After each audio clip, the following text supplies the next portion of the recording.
Have you ever believed that having more money would solve all your problems? Have you ever thought that once you reached a certain level of financial success, you would finally feel safe, peaceful, and fulfilled?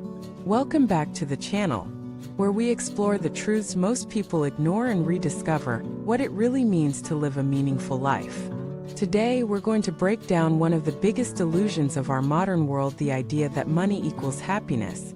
In this video, we'll dive deep into the emotional reality behind wealth and explore why many of those who have it all often feel empty, anxious, and overburdened. We're not here to demonize money, but to understand it, to strip away the fantasy and look at the human truth underneath. Let us begin with a real-world confession from a successful entrepreneur. He once said, "When I was making just enough to cover my bills, I was happy. Life was simple. I slept well, laughed often, and felt connected to my friends. But after my business exploded and I became wealthy, I stopped sleeping. I became obsessed with maintaining my success. I stopped trusting people. I no longer felt free, I felt trapped." This is not an isolated story. In fact, it's a story repeated in boardrooms, mansions, luxury resorts, and private jets all over the world. The dream we're sold is that once you make enough money, you'll be free. But for many, the opposite happens. They trade one cage for another, only this time it's a golden one. Hear us the truth: money doesn't remove fear. It often multiplies it. When you have little, you fear not having enough. But when you have a lot, you fear losing it. You fear thieves, taxes, lawsuits, market crashes, betrayal. You start living in defense mode. You build walls around your life, mental, emotional, and sometimes literal. And behind those walls, loneliness grows. This leads to the first major myth: money gives you peace. In reality, it gives you options, but not necessarily peace. Peace doesn't come from options. It comes from clarity. And clarity is an inner condition, not an external one. Consider a man who owns 5 homes across 3 continents. On paper, he is living the dream. But he spends most of his time flying from one country to another, managing properties, dealing with staff, and handling repairs. His calendar is always full, yet his heart always feels empty. When asked when he last took a deep breath and truly relaxed, he couldn't answer. He had accumulated everything except stillness. This brings us to another illusion: money equals security. Of course, money can shield you from certain problems: hunger, lack of shelter, basic health care. But beyond a certain point, money doesn't bring more security, it brings more responsibilities, more pressure, more exposure. One study found that lottery winners within just 5 years were statistically more likely to suffer from depression than the average population. Many went bankrupt. Others reported losing friends, family, and meaning. Why? Because sudden wealth disrupts the balance of identity. When your external world changes faster than your inner world can adapt, you lose your sense of self. We often associate happiness with comfort. And yes, a certain level of comfort is essential. But the happiest people are not those with the most luxury, they're the ones with the most alignment. Alignment with purpose, with relationships, with values. Let us go back to a story from India. There was a man who lived by the river. He had no possessions except for a pot, a mat, and a walking stick. Every morning, he would sit by the river and chant. One day, a wealthy merchant stopped and asked, "How can you be so happy? You have nothing."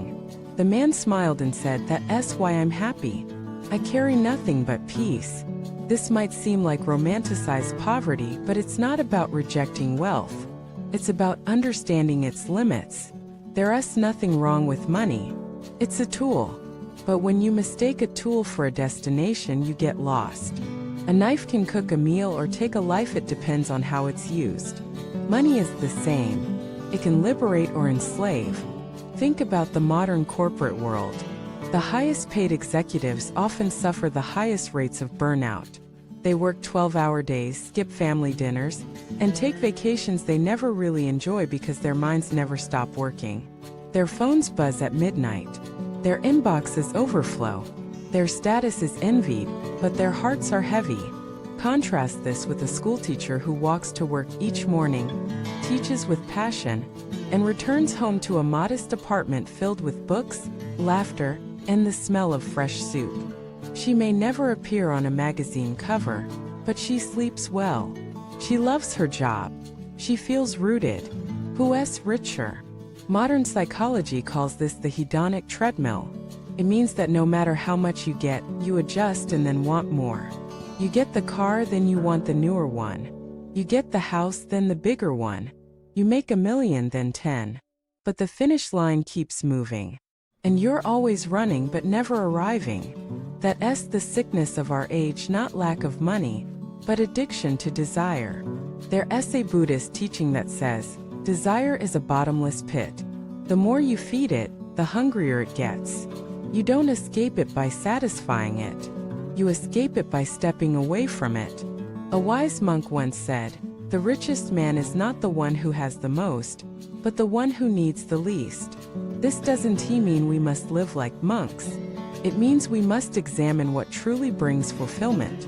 So what does bring happiness? Research shows that once basic needs are met, happiness doesn't significantly increase with more income. What does increase happiness? Strong relationships, meaningful work, a sense of contribution, time in nature, creative expression, spiritual practice, gratitude. These are things that can't be bought, but they can be cultivated. I once met a man who had built a tech empire, sold it for millions, and then gave most of it away. When asked why, he said, because it was never about the money. It was about building something that mattered. When the building was done, I didn't need the bricks anymore. That's the shift we all must make from possession to purpose. If you're chasing money, pause. Ask yourself, what am I really chasing? Is it freedom, security, recognition, love? These are valid needs, but money may not be the doorway. Or if it is, it's just one of many. You can have money and be miserable. You can have little and be deeply joyful. And you can have money and be joyful too, but only if you're not owned by it. Here's a practice to try this week. Each night before bed, write down 3 moments of peace you experienced that day. Not things you bought or goals you achieved, but moments of stillness, connection, laughter, or breath. Do this for 7 days. You'll begin to see where true wealth lives. True wealth is not measured in bank accounts. It's measured in presence, in the warmth of a hug, in the honesty of a conversation, in the peace that greets you when you're alone and don't feel lonely. That is the wealth no one can take away. Thank you for watching this video. If it resonated with you, please share your thoughts in the comments, like this video, subscribe to the channel, and pass it along to someone who needs to hear it. Remember, the richest life is the one most aligned with your soul. See you next time.